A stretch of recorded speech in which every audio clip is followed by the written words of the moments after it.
Two identical balls A and B have velocity 0.5 and minus 0.3 meter per second. So this is A and this is B. A is traveling with 0.5 meter per second. B is traveling with 0.3 meter per second. Of course, it is in the opposite direction. They collide elastically in one dimension, and these are identical balls. So therefore, the masses are M and M. And the collision is elastic.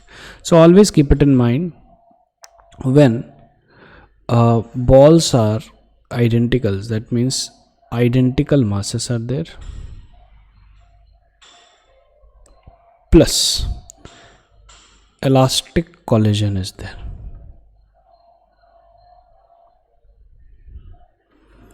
Then what's going to happen is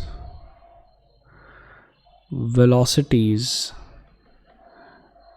interchange. Okay, the velocities are swapped. That means this A will start going in this direction with 0.3 meter per second, and the B will start going in this direction, right direction with 0.5 meter per second. So therefore the velocities of B and A after the collision. So B it's 0.5 and A is minus 0.3.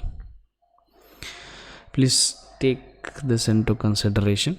It's as not velocities of A and B, velocities of B and A. Actually, I had made a video previously in which I found like everything I found, and at the end I had ticked C option. Okay, of course it should be B. Okay, so just keep it in mind. Now we can prove this also, that how the velocities exchange. So let us say after collision it is traveling with v1, this is traveling with v2. So momentum conservation, m into 0.5 plus m into minus 0.3 is equal to mv1 plus mv2. So therefore v1 plus v2 is equal to 0.2. That's the first thing.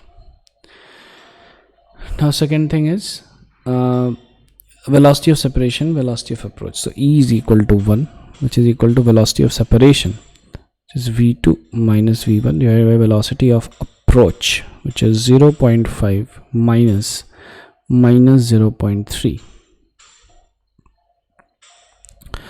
Okay, so v2 minus v1 is equal to 0.8. Now add 1 and 2. So 1 plus 2, when it is added, it becomes 2v2 is equal to 1. So therefore v2 is equal to 0.5 meter per second. v1 becomes minus of 0.3 meter per second. Okay, so this is velocity of A and this is the velocity of B. Okay, and as we can see that the velocity has been exchanged.